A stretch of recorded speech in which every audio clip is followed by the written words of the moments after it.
पे जान भी कुर्बान है, वो इस पे दिल कुर्बान, इस पे जान भी कुर्बान है। तेरा पाकिस्तान है, ये मेरा पाकिस्तान है, तेरा पाकिस्तान है, ये मेरा पाकिस्तान। बिस्मिल्लाहिर्रहमानिर्रहीम। इय्याका नअबुदु व इय्याका नस्तईन। शाह फैसल कॉलोनी के शहरियों, फैमिलीज, इतनी तादाद में आपको खुशामदीद कहता हूं। और मेरे नौजवान, मैं इस शानदार इस्तकबाल का फिर से शुक्रिया अदा करता हूं।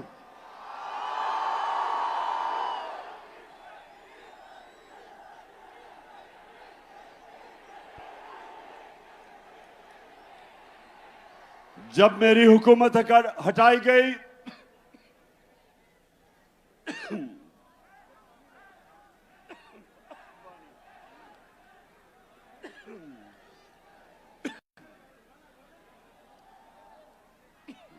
पे जान भी कुर्बान है, वो इस पे दिल कुर्बान, इस जब एक बैरूनी साजिश के तहत मेरी हुकूमत हटाई गई, तो जो दूसरा जलसा था वो मैं कराची करने आया, क्योंकि मुझे पता था कि इस मुल्क में सियासी तहरीकें हमेशा कराची से शुरू हुई।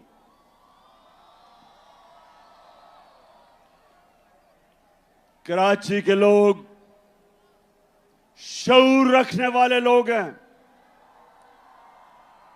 सियासत को समझने वाले लोग हैं, और इसलिए मैं आपके पास तब आया। और मुझे अभी भी याद है कि मज़ार कायद पे जिस तरह मेरी कराची की आवाम निकली और मेरी हौसला अफजाई की, मैं उसका भी आज शुक्रिया अदा करना चाहता हूं आपका। अब 2 बाय इलेक्शन है इतवार को, 2 बाय इलेक्शन हो रहे हैं इतवार को, मलीर में और कुरंगी में। तो मैं आज इधर शाह फैसल कॉलोनी में खड़े होकर सारे पाकिस्तान को कह रहा हूं, सारे मुल्क को मैं आज पैगाम दे रहा हूं कि ये इलेक्शन नहीं हो रहे, ये मुल्क का रेफरेंडम हो रहा है। ये मुल्क का फैसला होने जा रहा है। मेरे पाकिस्तानियों, एक मुल्क जो अल्लाह ने हमें एक तोहफा दिया था पाकिस्तान का, वो आज एक फैसला कुन वक्त पे खड़ा है। एक तरफ पाकिस्तान के बड़े बड़े डाकू जो 30 साल से इस मुल्क को लूट रहे हैं, चोरी करते हैं,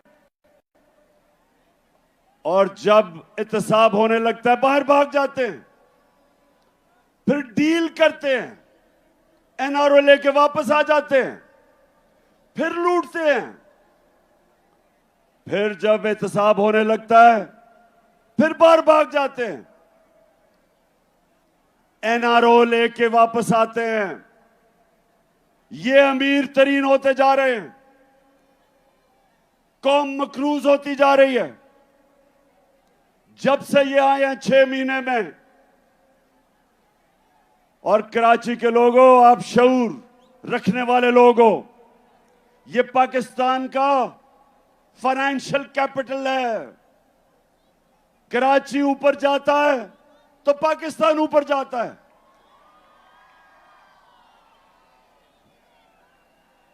और जब कराची की तबीयत खराब होती है तो मुल्क की तबीयत खराब हो जाती है। ये पाकिस्तान का फाइनेंस का इंजन है, ये आगे लेके चलता है और मुल्क आगे जाता है।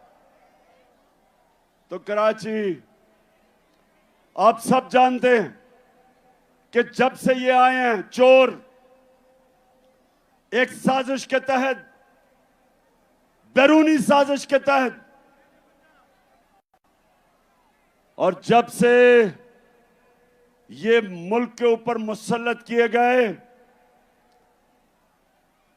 महंगाई के सारे रिकॉर्ड टूट गए। 50 साल में मुल्क की सबसे ज्यादा महंगाई। यहां फैमिलीज बैठी हैं, जब बिजली के बिल आते हैं तो आप सब जानते हैं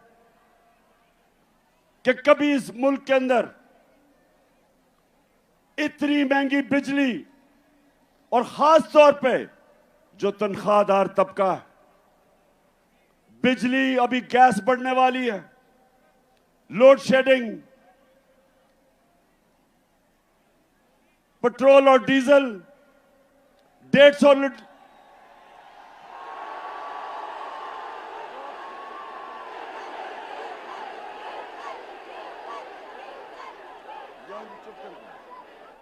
जब हम छोड़ के गए थे 6 महीने पहले, तकरीबन 150 रुपए का 1 लीटर पेट्रोल और 150 रुपए का डीजल। ठीक कह रहे हो, फजलुर रहमान भी 150 रुपए का था। और उसके बाद एक एक चीज महंगी। आटा 55 रुपए किलो पे छोड़ के गए थे, आज 100 रुपए से ऊपर है। तो क्या मुल्क में क़यामत आई कि महंगाई आसमानों पे, बेरोजगारी बढ़ रही। आज मैं फिर से कहता हूं, तनख्वाहदार तबकों के लिए, उनके पास तनख्वाहें नहीं बिल देने के लिए, और जबकि कौम गरीब हो रही, कौम मुश्किल में मकरूज, रुपया 30% रुपया गिरा है।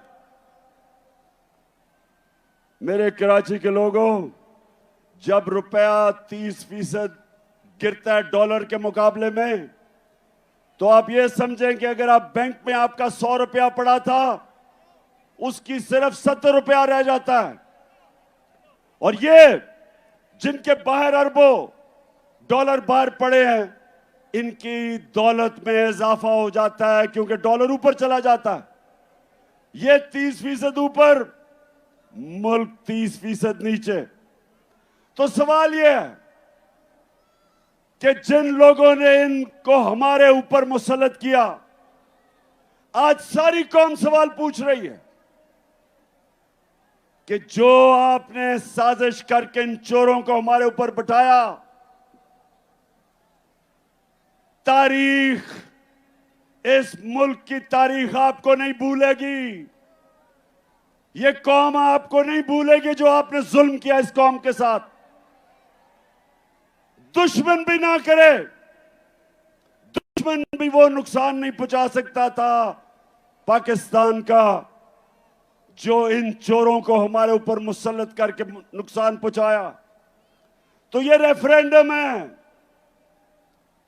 परसों जो इलेक्शन है, 8 जगह मैं इलेक्शन इसलिए लड़ा हूं कि मैं अपनी कौम को बताना चाहता हूं कि हमने फैसला करना है।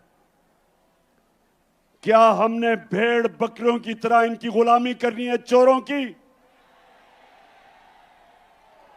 या एक आजाद कौम की तरह, एक खुददार कौम की तरह अपने पैर पे खड़ा होना है, हकीकी आजादी लेनी है अपनी।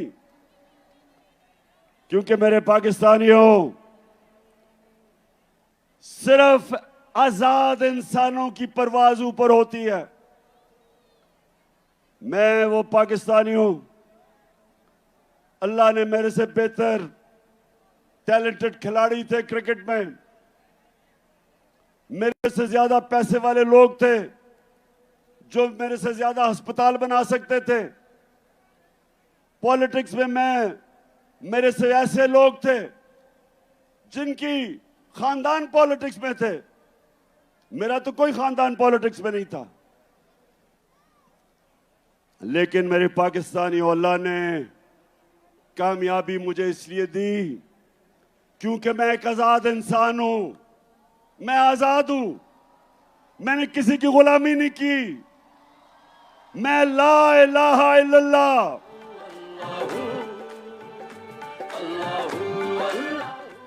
ला इलाहा इल्लल्लाह, नहीं है कोई खुदा अल्लाह के सिवा।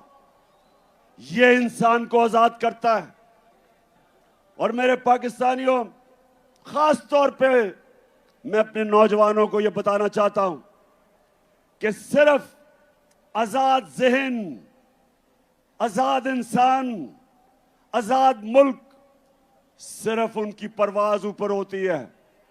गुलाम तो अच्छी गुलामी कर सकते हैं, गुलाम तो वो बन सकते हैं जो इस वक्त मुल्क का क्राइम मिनिस्टर है, जिसको चेरी ब्लॉसम कहता हूं। अच्छा, जरा ये देख लें, कभी किसी मुल्क का प्राइम मिनिस्टर ऐसी बातें करता, जरा ये देखें पहले। मैं सऊदी अरब से होके आया हूँ, मैं यूएई के होके, अभी मैं तुर्की होके आया हूँ, और मैंने उन भाइयों को कहा कि आप हमारे बड़े अजीम भाई हैं, हमेशा आपने हमारी मदद की। और मैंने यही कहा, जब मैं आया हूँ तो आप समझेंगे शायद ये मांगने आया है। मैं मांगने नहीं आया, लेकिन मजबूरी है। जिस तरह माजी में 75 साल में आपने हमारा हाथ बटाया है, कुछ अर्सा आप हाथ बटा। मैंने कहा मैं वादा करता हूं कि इंशाअल्लाह हम पूरी कौम हम मिलकर दिन रात मेहनत करेंगे, पसीना कराएंगे, अपने पांव पे खड़े होंगे।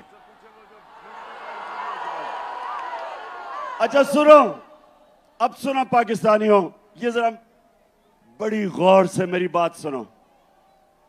जब आपका प्राइम मिनिस्टर भिखारियों की तरह दूसरों से पैसे मांगता है, और जो दूसरे, याद रखें जिन मुल्कों से ये पैसे मांगते हैं, जब मैं प्राइम मिनिस्टर था तो जब भी दूसरे मुल्क का मिनिस्टर या प्राइम मिनिस्टर मुझे मिलने आता था तो पहले फॉरेन ऑफिस मुझे पूरा उसका शजरा बता देता था कि ये पढ़ा किधर, इसने मेरे से मिलने से प्राइम मिनिस्टर से पहले क्या नौकरी करता था, क्या ये ईमानदार है, करप्ट है, सारा कुछ मुझे पता होता था उससे मिलने से पहले। तो जब ये शहबाज शरीफ जब ये दुनिया में पैसे मांगने जाता है तो याद रखें, उनको सब पता होता है कि इसके और इसके भाई के अरबों डॉलर मुल्क से बाहर पड़े हैं, चोरी का पैसा सबको पता होता है। तो जब अपना पैसा मुल्क से बाहर ले जाओ चोरी करके और दूसरों को कहो पाकिस्तान में पैसा दो, लोग आपको हकारत की नजर से देखते हैं, लोग आपको जलील करते हैं। और जब मुल्क का प्राइम मिनिस्टर जलील होता है तो सारी कौम को शर्मिंदा करवाता है। मैं जो आपको कह रहा हूं, ये रेफरेंडम है आज, या इन चोरों के नीचे, और इन्होंने अपने बच्चे तैयार किए हुए हैं, फिटे हुए बच्चे, चोरी के पैसे पे पले हुए बच्चे, या वो, और या एक खुददार कौम जो एक अजीम नारे पे खड़ी हुई थी। अल्लाह से हमने खड़े होकर हमने वादा किया था कि अल्लाह तेरे सिवा कोई खुदा नहीं है, हम किसी के सामने नहीं झुकेंगे, हम एक खुददार कौम है। और ला इलाहा इल्लल्लाह इंसान को गैरत देता है। और जो कौमें ऊपर जाती हैं वो गैरतमंद होती हैं, वो मिल के कुर्बानियां देती हैं, वो भिखारियों की तरह भीख नहीं मांगती। अब जरा ये देखें, ये मैं जरा दिखाने लगा हूं कि अभी शहबाज शरीफ अमेरिका गया और ये इंटरव्यू दे रहा है। ये अमेरिका में टीवी को इंटरव्यू दे रहा है, जरा ये देखें क्या कहता है, फिर मैं उर्दू में बताऊंगा क्या कह रहा है। Unless we get substantial relief, how can the world expect from us to stand on our own feet? It is simply impossible, next to impossible. The world has to stand by us. And there is a yawn are asked and what is available. Please, through your cameras, have this yawning gap bridged and bridged very quickly. The epidemic. It's waiting for us. Please help us in कहता है उस anchor को please help us, और वो TV anchor है शहबाज शरीफ। गोरा रंग देख के सबके सामने हाथ फैला लेते हो। अब वो तो टीवी एंकर है, उसे कहता है प्लीज हेल्प अस, और वो किधर से पैसे दे तुम्हें। लेकिन जब अच्छा, एक और मैं आपको दिखाता हूं, क्योंकि कराची जरा आप एंजॉय भी करें ना। Thank you very much, Jan एक Secretary. मिनट, अच्छा अब ये सुन ले, वो कराची जरा सुनो। यूनाइटेड नेशंस का सेक्रेटरी जनरल पाकिस्तान आता है, सलाब आए हुए होते हैं, वो खुद देखने आता है कि मैं कैसे पाकिस्तान की मदद कर सकूं। तो यूनाइटेड नेशन का सेक्रेटरी जनरल आता है। अब जरा ये तमाशा देखेंगे शहबाज शरीफ उसे करता क्या है। Thank you very much, Jan Secretary. And I assure you, whatever support we get from your institution and through your institution, I give you my word of honor, along with all these ladies and gentlemen sitting on this table, ministers, general officers, government officials, ladies and gentlemen, that every penny we get from you or from wherever, we will spend it most transparently and in the interest of the suffering humanity. Thank you. अच्छा जी, कराची, अब मैं तर्जमा बताता हूं इसने क्या कहा उसे। वो बेचारा और बड़ा ही अच्छा आदमी है एंटोनियो गुटरेस, जो सेक्रेटरी जनरल है यूनाइटेड नेशंस का। वो आता है पाकिस्तान से हमदर्दी दिखाने, पहले तो ये उसका बाजू पकड़ लेता है, उसके बाद उसे कहता है ये जरा सुनो, और ये थोड़ी हमारे सब के लिए, मैं पाकिस्तानी होते हुए हम सब के लिए शर्मिंदगी है। उसे पता है क्या कहता है? उसे कहता है जो भी पैसा आप हमें देंगे, मैं आपसे वादा करता हूं वो हम चोरी नहीं करेंगे, हम ईमानदारी से खर्च करेंगे। सितम के कोहे गरा रूई की तरह उड़ जाएंगे हम महकूमों के पांव तले। अच्छा भी, अच्छा जरा एक मिनट, उसके बाद वो नवाज का भी, अच्छा जरा नहीं नवाज वाले, अच्छा ये जरा एक और आप देखें, हमारा प्राइम मिनिस्टर ये शहबाज शरीफ जाता है वो सदर पुतिन से मिलने, रूस वाले से। जरा आप ये जरा देखें कि उसके सामने ये जब मिलने जाता है तो क्या होता है। Some news from overseas. The Prime Minister of Pakistan met with Vladimir Putin, and it looked like he was really struggling with his translation headphones. Take a look at this.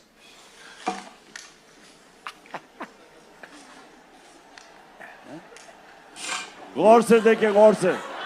There you go. Уважаемый господин премьер-министр,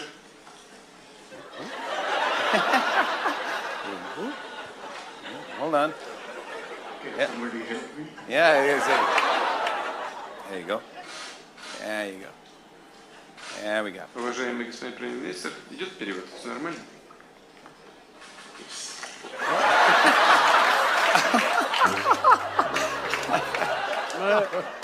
That guy is the leader of 220 million people. I just want to let you know.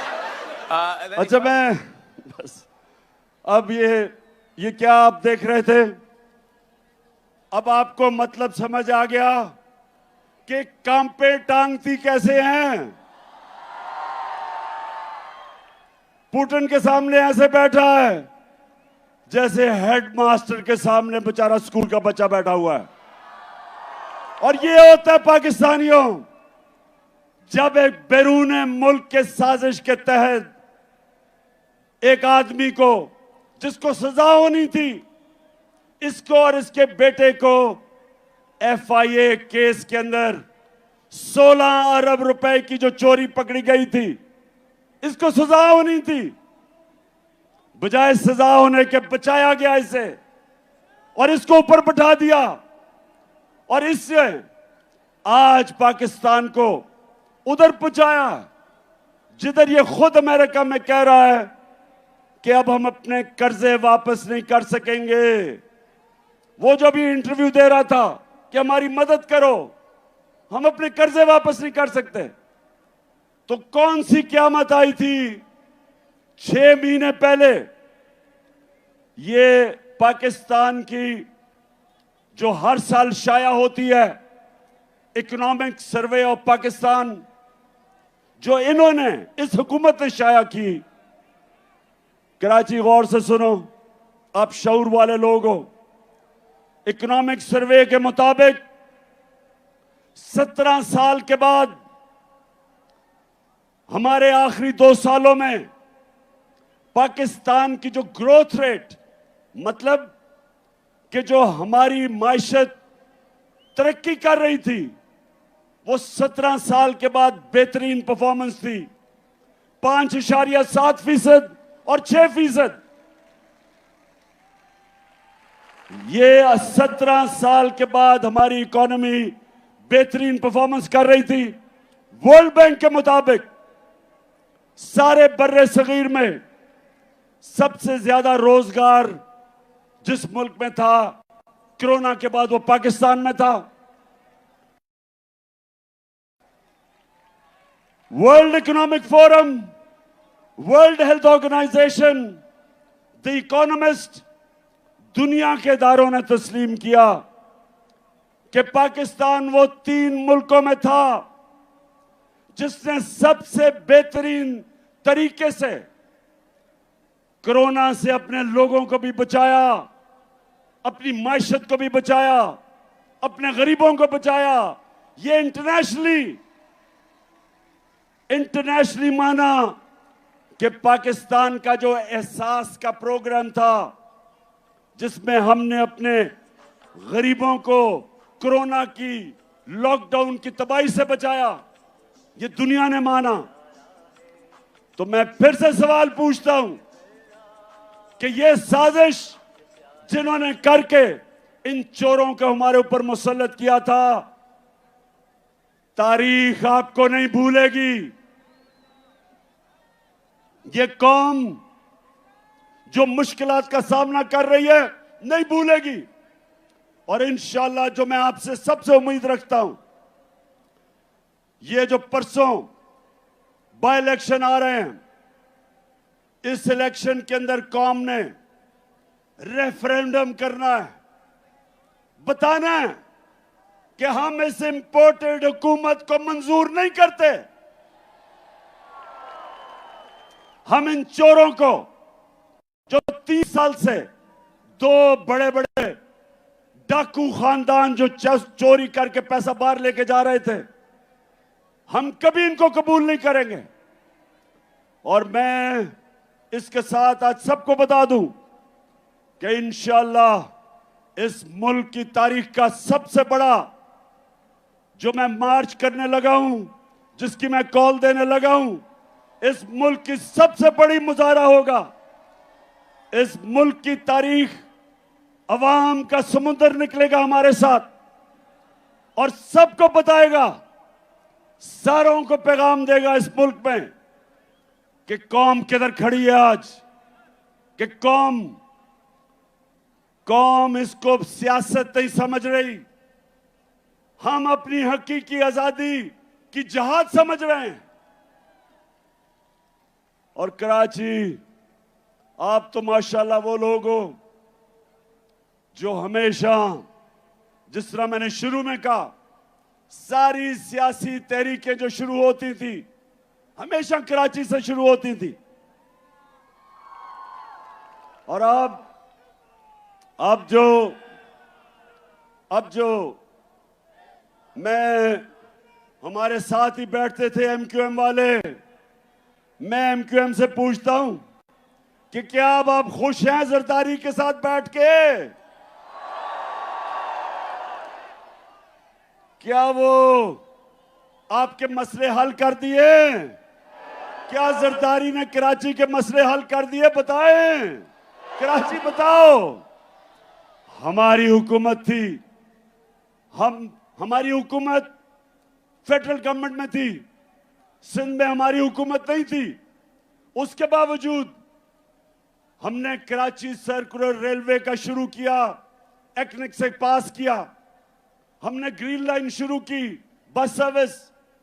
और जो सबसे बड़ा कराची का मसला है पानी का, K4 जो 15 साल से रुका हुआ था, वो हमने शुरू किया ताकि कराची के लोगों को पानी मिले।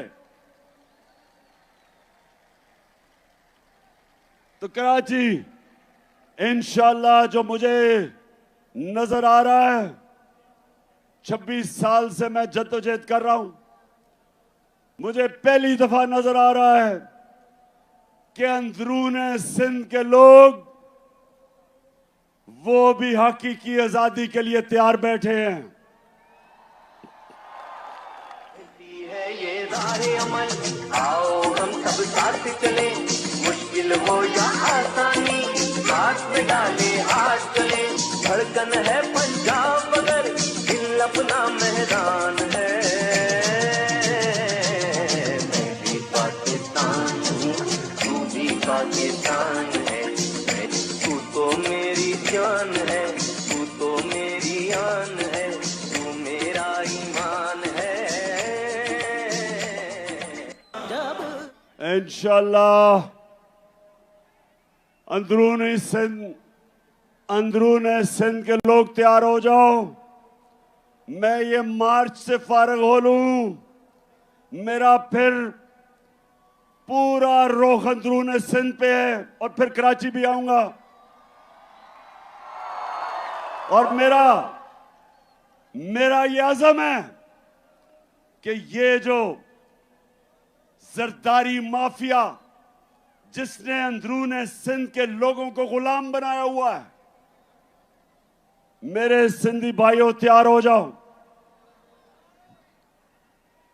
इंशाल्लाह मैं जब तक सिंध में अब दौरा करूंगा, एक एक डिस्ट्रिक्ट में जाऊंगा, अपने सिंध के लोगों को खड़ा करूंगा, और ये अजाब, ये जो बीमारी लगी हुई है जरदारी की सिंध को, ये इंशाल्लाह इससे आजाद करेंगे।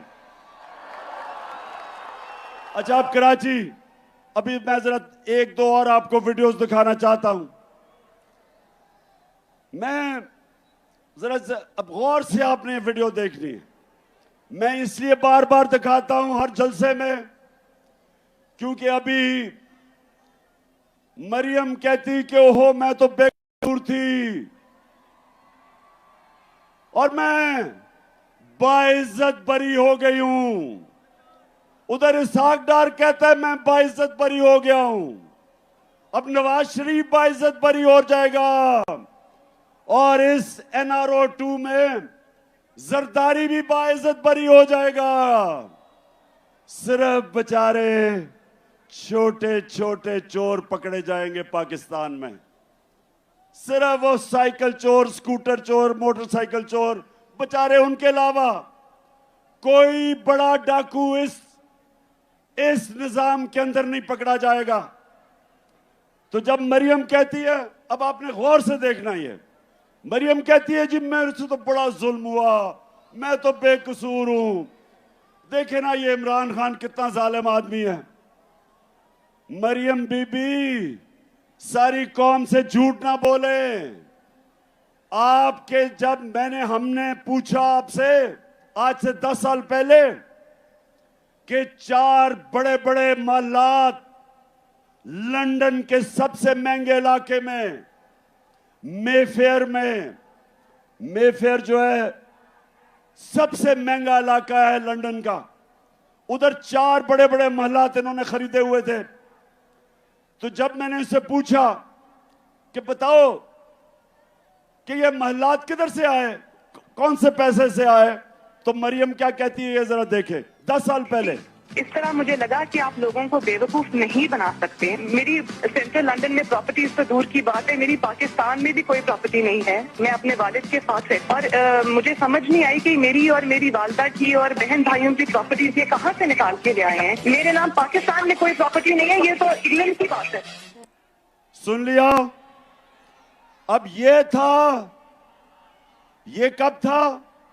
ये था 2014 में। बेचारी मरियम को नहीं पता था कि अल्लाह अल हक है और वो सच सामने ले आता है। 2 साल के बाद एक इंटरनेशनल इंकशाफ हुआ, पैनामा पेपर्स। पैनामा में जो इन्होंने ऑफशोर कंपनीज लेके बड़े बड़े दुनिया के वजीरों ने, प्राइम मिनिस्टर ने छुपाए हुए थे अपने असासे, उसे नहीं पता था कि वो इंकशाफ हो जाएगा और वो एकदम इनका नाम आ जाएगा कि जी मरियम के नाम पे वो 4 बड़े बड़े महलात हैं। तो पहले कहती कि लंदन तो छोड़ो, पाकिस्तान में भी कोई प्रॉपर्टी नहीं है। अब जब इंकशाफ होता है तो मरियम का भाई हुसैन शरीफ क्या कहता है, सुने। मैं इस बात को तस्लीम करता हूँ कि अल्हम्दुलिल्लाह पाक लेन के ऊपर जो अपार्टमेंट्स हैं वो अल्हम्दुलिल्लाह हमारे हैं। मैं इस बात को तस्लीम करता हूँ कि उनको ऑफशोर कंपनीज नेस्कॉल लिमिटेड और नीलसन लिमिटेड जो है उनको ओन करती हैं। और मैं आपको ये भी अर्ज करता हूँ उनको होल्ड कर रही है इस वक्त मरियम नवाज शरीफ, मेरी हमशीरा जो है। ठीक है जी, ठीक है, सुन लिया सबने।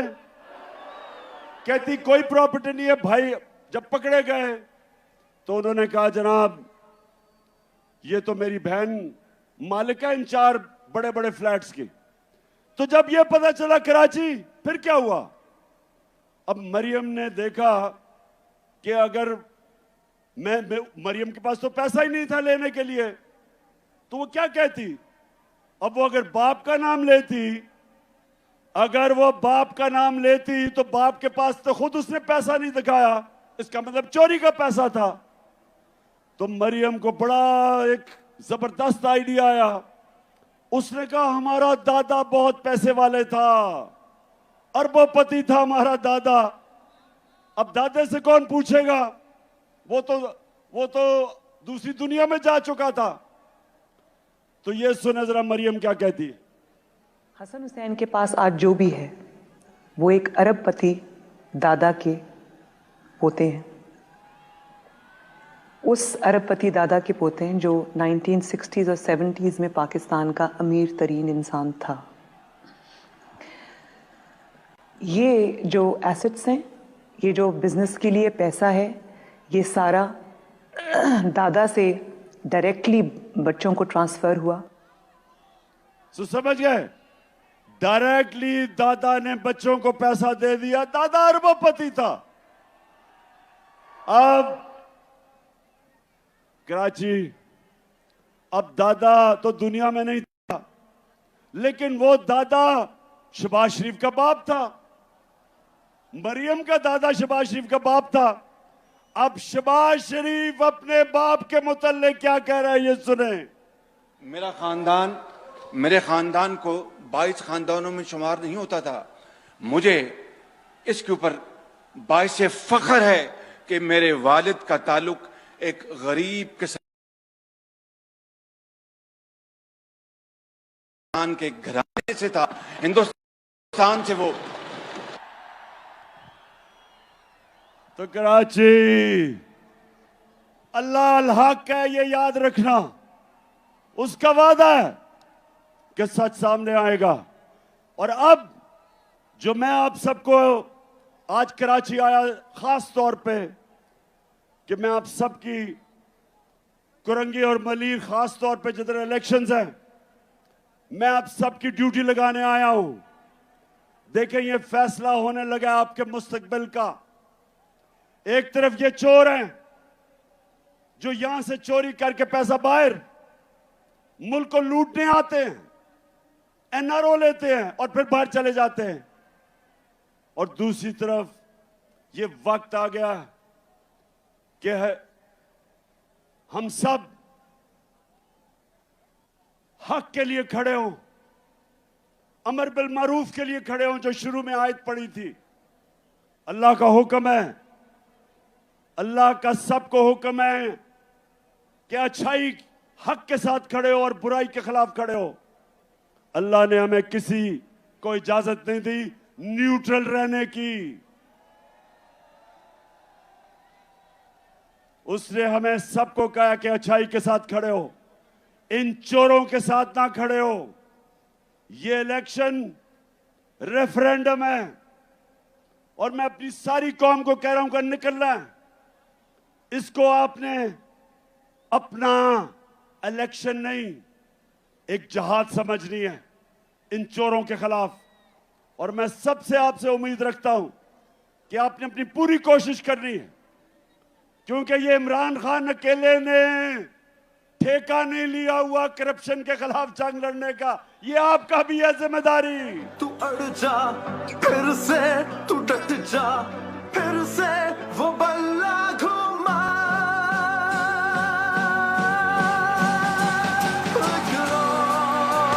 कदम बढ़ा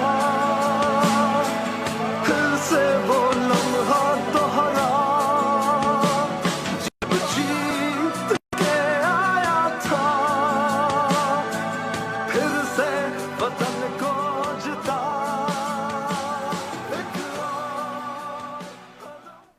तो मेरे पाकिस्तानियों, मैं सिर्फ आखिर में आपको एक बात कहना चाहता हूं।